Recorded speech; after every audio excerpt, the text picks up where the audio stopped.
Bonjour à tous, 3 mois se sont écoulés depuis ma dernière vidéo, que j'ai malgré tout postée assez récemment. Et donc voilà, je revenais vers vous pour faire un point sur les différents casse-têtes que j'avais présentés la dernière fois. J'en ai même quelques nouveaux à vous présenter.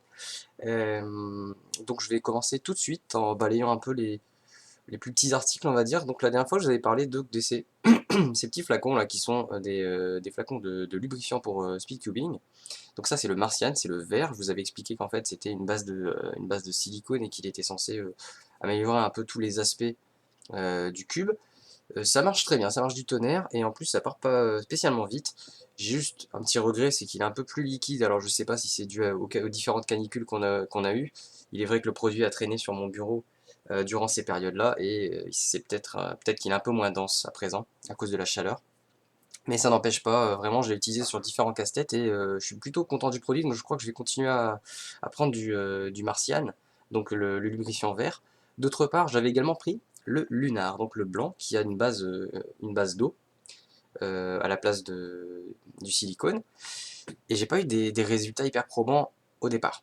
J'ai essayé de nettoyer mes différents casse-têtes, notamment mon cube, mon main, hein, le GAN, le GAN, si la couleur veut bien, voilà. Et, euh, et j'ai pas obtenu des résultats foufou. Je sentais pas vraiment la différence avec. Donc j'étais un peu déçu du Lunar, je me suis dit bon bah tant pis, j'en prendrai plus. Et en fait j'ai découvert au gré de mes échanges avec la communauté que c'est un lubrifiant c'est un additif, c'est un complément d'autres lubrifiants, il faut l'ajouter à d'autres. Et là effectivement, là on a du résultat. C'est pas hyper contrasté, mais en fait c'est en le dosant qu'on va gérer ça. Donc ça c'est vraiment un lubrifiant qu'on ajoute à un autre pour les mystifier un peu, peut-être le liquéfier ou améliorer le glissement, je sais pas trop pourquoi, ni comment. Donc on a du lunar, et j'ai vu sur la boutique en ligne récemment qu'ils ont sorti ce qu'ils appellent du solar. Alors, bon, on passera pour les noms, mais et c'est un lubrifiant édition limitée. Alors qu'est-ce que ça veut dire dedans? Il y a quoi? Il y a du gingembre? J'en sais rien du tout. Euh, mais bon voilà, j'étais curieux de voir ça sur la boutique. En tout cas pour l'instant avec ces deux lubrifiants j'ai suffisamment. Bien sûr rien ne m'empêche d'en essayer des nouveaux, hein. Mais bon voilà, quand on comprend le fonctionnement, c'est forcément mieux. D'autre part, j'avais également cet article, donc qui est ce qu'on appelle un speed stacks, hein, donc que vous avez dû croiser en cherchant des vidéos sur YouTube. Donc je vous rappelle le principe, hein, c'est juste qu'on met les mains dessus et quand on lâche le chrono part et quand on remet les mains dessus, le chrono s'arrête. La dernière fois j'avais un petit peu pesté parce qu'il n'y avait pas de piles. En fait je suis une grosse buse, il y avait des piles, c'est juste qu'il y avait une languette de plastique entre la pile et le système qui est à l'intérieur pour éviter justement que le temps que l'appareil est sur les étalages et dans les entrepôts et en transit, c'est bien évidemment que la pile ne se décharge pas inutilement. Donc mea culpa, c'est juste moi qui disais de la merde. Donc j'ai tout de suite pu l'utiliser sans avoir acheté des piles. Je vais vous montrer son fonctionnement. Donc on a le bouton rouge ici pour l'allumer. Voilà. Ici on a déjà un de mes temps qui s'affiche, ce qui n'est pas normal.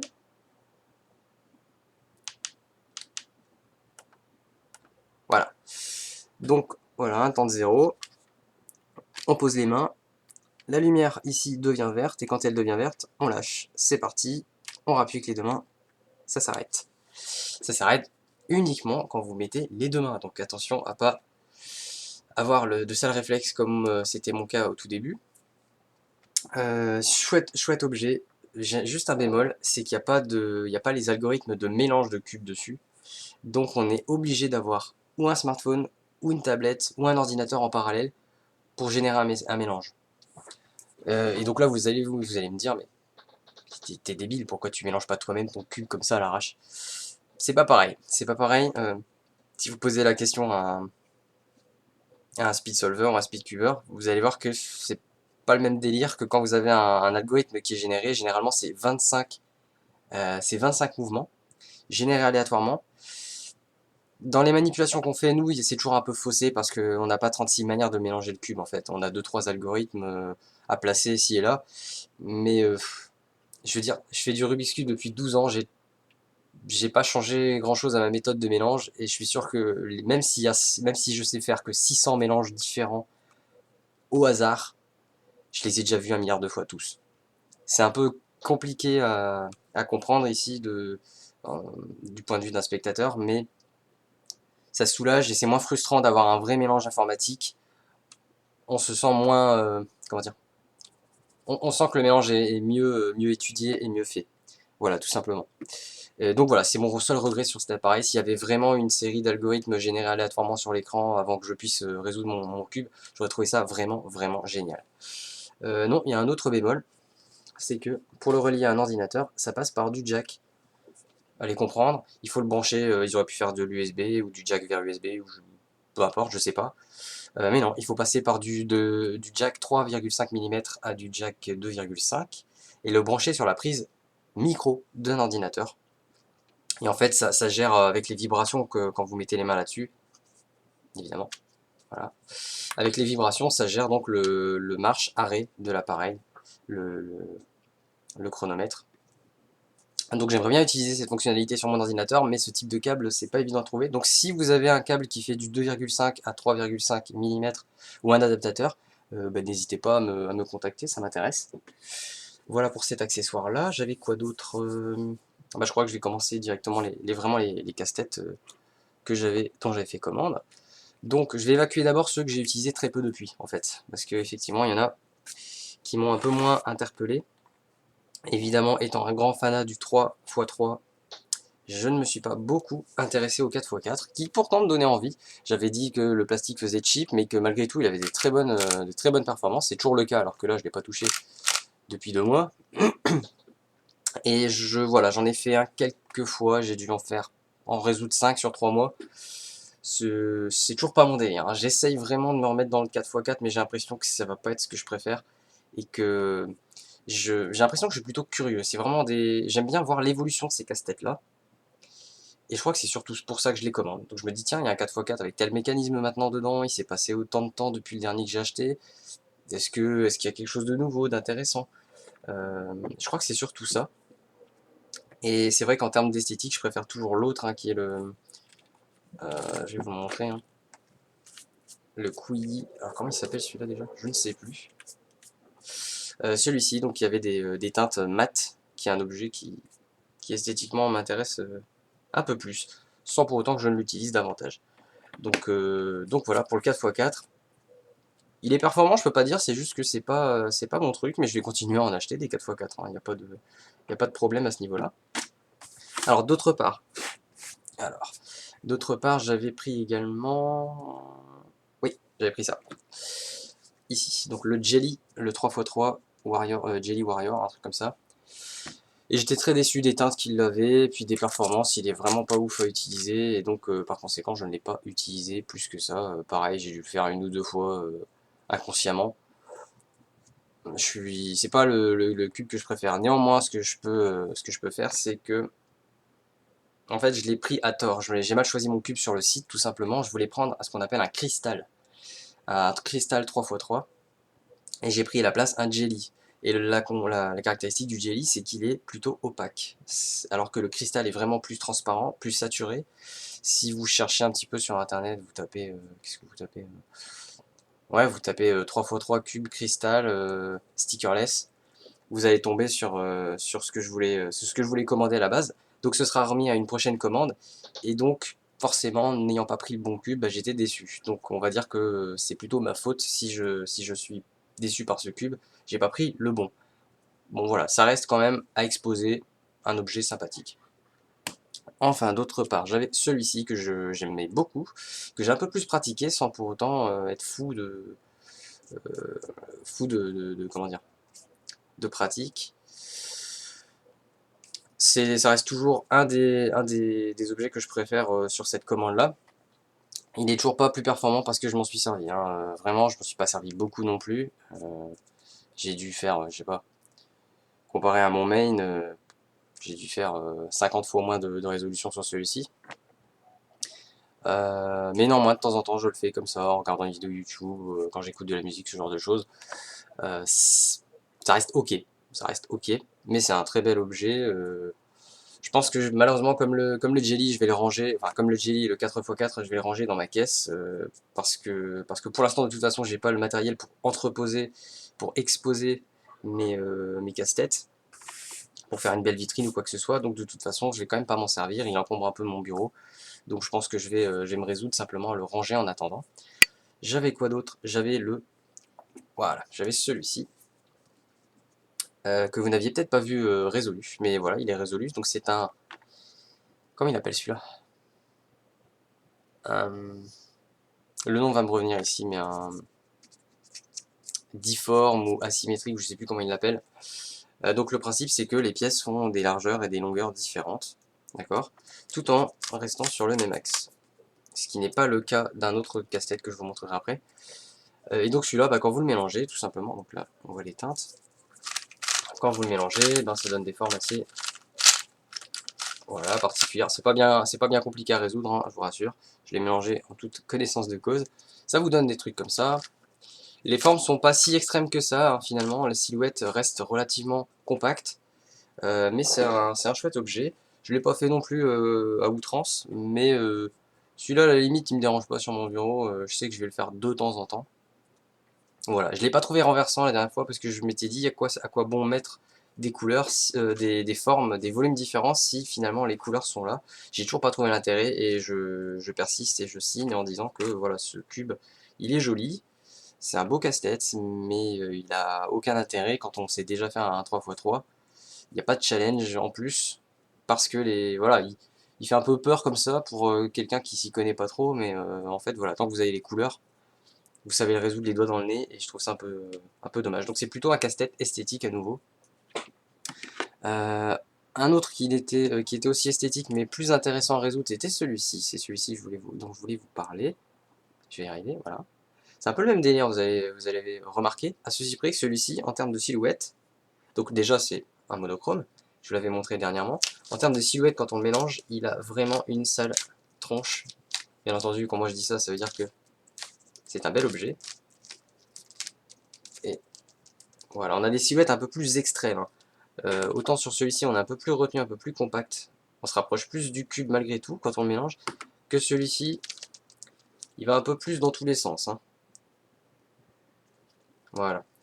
Et donc celui-là, si j'arrive, je le fais un petit peu plus souvent également, voilà, c'est toujours un de mes chouchous, les Mirror's Block, de manière générale. C'est vraiment des casse-têtes que j'apprécie faire. Non, et puis voilà, il est toujours performant. Bon là, il a pris un petit peu la poussière forcément à cause de l'été, mais non, c'est vraiment un casse-tête dont je suis toujours très satisfait d'avoir fait l'acquisition. Très bien. Un autre qui m'a un peu déçu sur le long terme, celui-ci.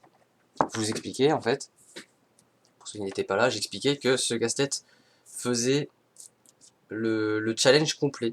En fait, c'était l'alliance du Mirror's Block, donc de celui-ci, et d'un motif, donc par autocollant, un motif chiant, complexe, en diagonale, qui ne suit absolument pas comment dire, la forme des pièces, tout simplement. Et donc je trouvais celui-ci hyper intéressant. Et il s'est avéré, qu'en le résolvant encore et encore, je ne l'ai pas fait tant que ça, mais je l'ai fait quand même suffisamment, pour me rendre compte que c'est un challenge, une difficulté frustrante et chiante. Contrairement au Mirror's Block que je peux faire à l'infini sans être gavé, celui-là il m'a saoulé. Celui-là il m'a saoulé parce que il est épuisant visuellement, parce qu'il faut vraiment se concentrer sur les motifs une fois qu'il est mélangé, c'est infernal, il faut vraiment bien regarder, se dire ah ouais bon là c'est une bande jaune, j'avais pas vu, machin. Voilà, pour moi c'est la formule parfaite du cube qui joue sur la perception des volumes et du motif, et qui mélange les deux pour faire un challenge complet. Mais, mais c'est au prix simplement de la motivation de le faire, tout simplement. Il y a des casse-têtes qui peuvent être difficiles et entraînants, celui-là il est difficile et chiant. Et ça, bon, j'en suis rendu compte au bout d'un moment, donc j'ai arrêté de le faire parce que voilà, j'avais fait le tour et que je me suis dit, bon, voilà, la proposition était intéressante au début, elle l'est moins sur le long terme, c'est pas un casse-tête que j'ai envie de faire très souvent. Donc celui-là, je crois que je vais le mettre avec les autres dans la boîte en attendant. J'avais également, oui, j'avais celui-ci, alors le pen rose, donc le cube de 3 faces, qui était mélangé la dernière fois également. Il a bien 3 faces, hein, on est sur 3 couleurs, donc jaune, bleu et rouge. Donc voilà, l'astuce en fait pour faire 3 faces entre guillemets, c'est simplement qu'il remplace les arêtes à 3 côtés, les arêtes à 2 côtés, par une arête à un côté. C'est juste des pièces qui ont été limées, courbées, au lieu d'avoir deux faces, deux facettes. Et celui-là, ça m'arrive de le faire assez régulièrement, il est vraiment très fun.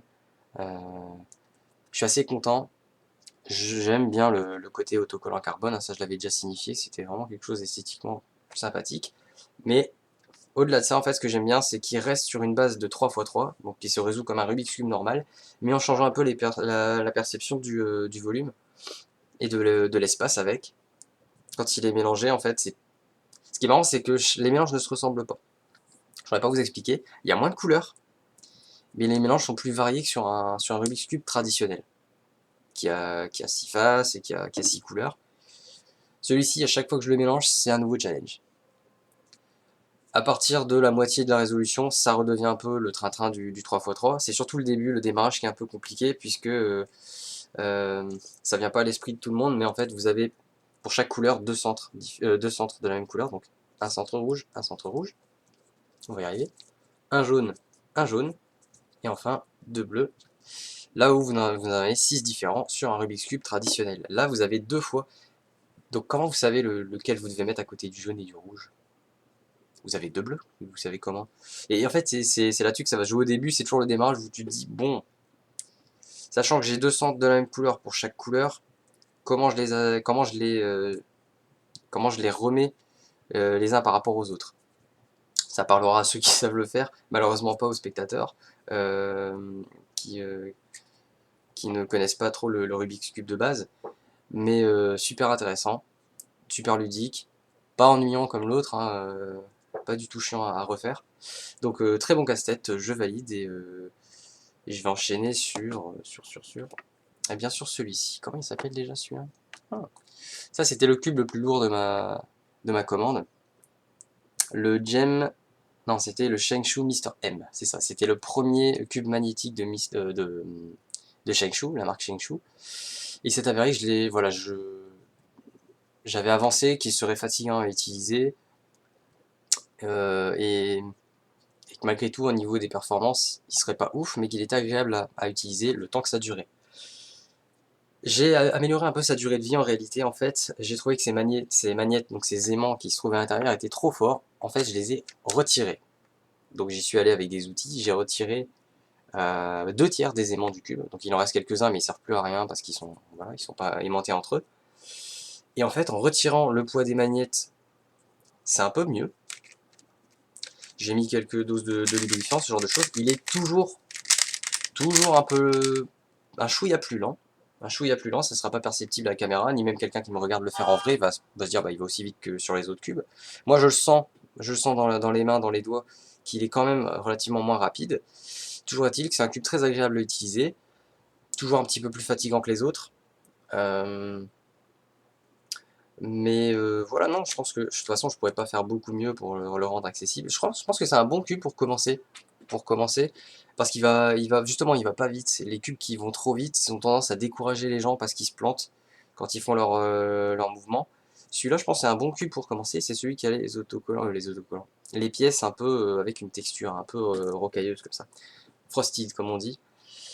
Et je trouve ça très agréable. Malheureusement, sur le long terme, c'est pas un cube que j'ai utilisé plus que ça en fait. Je garde des statistiques dessus, hein, donc je me fais régulièrement quelques séries avec. Mais comme je ne l'utilise pas au quotidien, évidemment, ça n'a pas vraiment d'impact sur mes moyennes. Mais bon, c'est un bon cube, qui, qui aurait dû avoir des aimants plus légers en fait, tout simplement. Je pense qu'avec plus de contrôle et en desserrant un tout petit peu, je pense que ça c'est ma faute, hein, je l'ai un petit peu trop serré, je pense, au déballage. On va voir un petit peu ça. Ouais, c'est ça, j'ai les vis qui sont très proches du bord. Donc très proche du fond, il faudrait que je desserre un tout petit peu, et si vraiment ils avaient mis des aimants un peu plus légers, je pense qu'il aurait été fort sympathique à utiliser, même si le mécanisme n'est pas de toute dernière génération. Moi je le recommande pour ceux qui commencent, si vous voulez un cube assez unique, voilà, si vous voulez cette petite touche de texture dessus pour crâner un peu, bon voilà, pourquoi pas. Donc un bon cube, moyen, je pense qu'il va finir dans la boîte, dans la caisse à casse-tête également d'ici peu. Un autre casse-tête qui va subir le même sort, c'est son opposé en fait, celui qui était le plus léger, qui est le Meilong 3, qui avait la particularité d'avoir un plastique mat et d'être ultra rapide et incontrôlable en fait. Avec le temps, donc en l'utilisant, je me suis rendu compte, et ça a confirmé ce que je pensais, qu'avec des aimants, il aurait été génialissime, ce cube, génialissime. Je me suis renseigné auprès de la communauté, je leur ai demandé, est-ce qu'ils vont sortir un Meilong avec des aimants? Personne n'avait l'air d'aller dans ce sens-là. Tout le monde disait que non, ça allait être fourni juste comme ça allait être l'unique version du cube. Je reste, cela dit, optimiste. J'espère que la marque va prendre en compte les critiques et va proposer une version M, c'est-à-dire avec des aimants, parce que c'est vraiment un cube que je recommanderais juste avec les aimants en plus. On m'a dit tu peux les mettre toi-même avec de la glu, ce genre de choses, mais je me vois pas passer 2 journées à coller 48 aimants dans des petites pièces comme ça, parce qu'il faut les ouvrir, hein, il faut ouvrir ces pièces-là et mettre des aimants dedans avec une pince et tout. Non. Je suis fanat de casse-tête, de Rubik's Cube, mais je suis pas à fond dans le modding non plus, faut pas déconner. J'ai trop la flemme de le faire en réalité, et donc je préférais attendre qu'il fasse une version commerciale, où il y a déjà les aimants. En tout cas, il est vraiment... Il est un petit peu, comme on dirait dans le jargon, il est un petit peu Sandy. Alors Sandy, pas pour le prénom, mais Sandy pour le feeling. Sablonneux, appelle ça, il est un peu sec en fait. Il est un peu sec, et j'ai beau lui mettre des produits, en fait c'est parce que l'intérieur des pièces est trop lisse. C'est des Rubik's Cube qu'on appelle classiques, hein. Alors que maintenant vous avez, enfin je sais pas comment je vais pouvoir vous montrer ça. Je vais essayer de vous montrer un cube. Bon, ça va être chaud, chaud patate. Je sais pas si vous le verrez à la caméra. Je pense pas. Ça ne se verra jamais de la vie. En gros, ce qu'il faut savoir, c'est que l'intérieur des pièces, dans les cubes les plus récents, vous avez des stries ou alors des rigoles dedans. C'est pour permettre au lubrifiant notamment de se balader d'une pièce à l'autre, pour que ce soit bien réparti dans le cube, mais également pour améliorer la fluidité de mouvement. Celui-ci fait partie des générations de cubes, enfin fait partie de la structure de cubes où les pièces sont tout à fait lisses à l'intérieur. Donc quand vous mettez du lubrifiant, le lubrifiant a tendance juste à s'éparpiller, mais pas aux endroits où il faudrait. Il n'est pas conservé sur les pièces, et par conséquent il a tendance à sécher et à devenir un peu collant. Donc malheureusement le lubrifiant n'a pas amélioré grand chose, il est toujours très, très rapide, toujours un petit peu moins contrôlable. Quand je l'utilise celui-là, j'ai l'impression de devoir faire plus d'efforts qu'avec les autres cubes pour contrôler mes mouvements, pour me dire qu'il ne faut pas que j'aille trop vite sur cet algorithme-là, même si je le connais et que je sais le faire à 200 à l'heure. Je peux me planter et faire un tour en trop. Donc c'est un cube qui est pas confortable à utiliser, malheureusement. Il a un bon feeling, il va très vite, il est très léger, donc à conseiller plutôt oui, pour les enfants, on va dire, qui voudraient débuter. Il n'est pas fatigant, il est léger, je pense que s'il tombe par terre, il va pas nécessairement casser facilement. Donc c'est un bon cube pour débuter on va dire en bas âge peut-être. Mais il est performant, j'arrive quand même à faire des résolutions à 25 secondes avec, il n'y a aucun souci. Mais voilà, pour ce que j'en pense. Moi je vais attendre une version avec des aimants, je vais volontiers recommander si ça se repasse. Et en passant, s'ils pouvaient revoir un petit peu l'intérieur des pièces, ce serait pas dommage. Voilà pour les cubes, on va dire que j'utilise le moins entre guillemets, donc même s'il y en a que j'utilise toujours assez régulièrement. Bien entendu, je vais venir sur le chouchou de la commande, qui était donc le Dayan Tengyun, qui avait aussi un petit plastique cheap, et qui a été une révélation pour moi en fait. C'était vraiment un hyper bon cube qui se place au niveau de mon main, un tout petit peu en deçà. Cela dit, en fait, donc mon GAN qui est ici reste toujours celui que j'utilise le plus, mais ça joue vraiment pas grand chose, hein. Celui-ci, je le fais vraiment autant à côté. Qu'est-ce que j'ai changé sur celui-ci? J'ai simplement, il était un tout petit peu rapide parce que les aimants sont un petit peu faiblards. Celui-ci aurait bien bénéficié des aimants du Shengshu Mr. M, que ça m'aurait pas gêné. Il est léger déjà de base, donc je pense que rajouter des aimants un peu plus lourds n'aurait pas gêné dans la résolution. Mais voilà, les aimants étant trop faiblards, ce que j'ai fait, c'est que simplement, j'ai un tout petit peu resserré et j'ai mis attendez que je le trouve. C'est un lubrifiant dont j'ai peut-être pas parlé souvent. J'ai mis du bleu, du Nebula, qui lui est un lubrifiant très gélatineux. Le principe en fait c'est que je l'ai mis à l'intérieur pour ralentir un peu le cube, tout simplement, pour avoir plus de contrôle dessus. Donc je le rappelle, hein, il y a des lubrifiants pour accélérer, des lubrifiants pour l'attache, pour l'accroche, des lubrifiants pour ralentir, et donc ça, celui-ci en fait partie, c'est un lubrifiant qui ralentit un casse-tête, et donc j'ai beaucoup plus de contrôle dessus. Il faut savoir que celui-ci est 2 mm de côté plus grand que mon main, donc il faut toujours que je me réadapte quand je passe de l'un à l'autre. Mais pour un 56 mm, avec lesquels en généralement je suis un peu moins à l'aise, pour un 56 mm, je suis vraiment très content du résultat. J'arrive à l'utiliser aucun problème, ça passe nickel. Le fait qu'il soit léger est vraiment très appréciable pour les longues sessions. Et j'avais un peu peur de le ralentir, mais en fait non, là il est vraiment ajusté au poil de cul. Les aimants, s'il vous plaît Diane, faites des aimants, des vrais. Hein, parce que là vraiment on le sent pratiquement pas les aimants. Et surtout après qu'on a mis du lubrifiant, même s'il est censé le ralentir, là j'ai juste l'impression que le cube n'a pas d'aimant et que j'ai juste mis du Nebula dedans, quoi, c'est tout. Mais j'ai de très bonnes performances avec. Parfois il m'échappe un peu de mon contrôle, même si je les ralentis, parfois je sens que les aimants sont pas ouf et que ça se décale de cette manière-là. Quand je l'ai terminé, ça m'énerve un tout petit peu parce que bon voilà, il y a des aimants, c'est pas censé faire ça sur un cube avec des aimants, surtout qu'on a payé le prix, hein, celui-là je crois que c'est 25, plus les frais de port, mais voilà, excellent cube, je reste sur ma position, il est au niveau de mon main, voilà, donc en fait en ce moment si vous voulez j'utilise principalement ces deux cubes là, donc celui que j'avais déjà, donc le GAN que j'avais pris, c'était quoi, il y a un an et demi, et ce Tiny que j'ai découvert cet été, enfin ce printemps-ci, et qui est vraiment génial. Donc là j'ai fait un peu le tour des différents casse-têtes de ma commande, et je vais quand même vous présenter des casse-têtes, deux casse-têtes en fait que un de mes camarades, hein, qui s'appelle Nathan, que je remercie beaucoup, qui m'a offert au gré de ses pérégrinations cette année à l'étranger. Il a trouvé des casse-têtes assez uniques, comme celui-ci par exemple,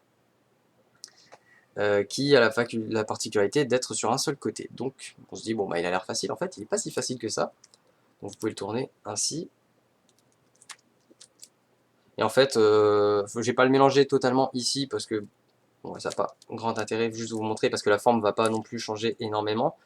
Mais le principe est rigolo. Ça, c'est à la portée de tout le monde si on vous montre vite fait les quelques algorithmes à réaliser.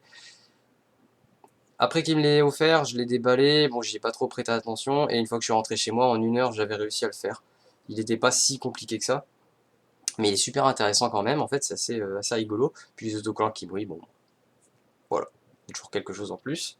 Je ne sais plus le nom de ce casse-tête, malheureusement, voilà, il m'excusera, mais j'ai oublié le nom du casse-tête que je pourrais sans doute retrouver si je cherche un petit peu. Donc je le remercie, mais je vais surtout parler de celui-ci qui est le 3x3 Axis. Pourquoi Axis?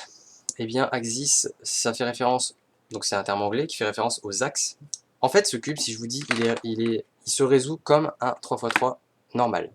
Vous allez me regarder en me disant, ben oui, il y a le même nombre de pièces en fait. Celui-ci, autant je l'ai déballé, j'ai galéré et j'ai mis 5 à 6 heures avant de comprendre comment il fonctionnait, autant ça m'a paru très clair après.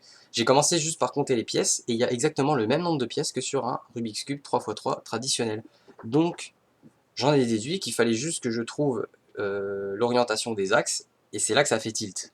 En fait, c'est un cube sur lequel les axes, donc qui sont ces espèces de tiges X, Y, Z, qui sont au centre, hein, elles sont à l'intérieur, je ne pourrais pas vous les montrer, mais en gros, à l'intérieur du cube, vous avez ce genre de tiges autour desquelles on place les pièces.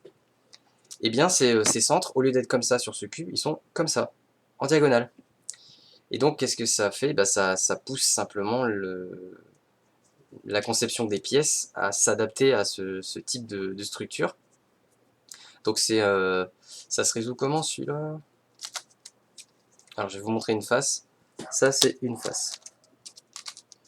Donc c'est une face, les faces se tournent sur les coins, donc c'est assez particulier. Et pour vous donner une idée, je vais peut-être juste le mélanger. De toute façon je sais le faire maintenant. Voilà.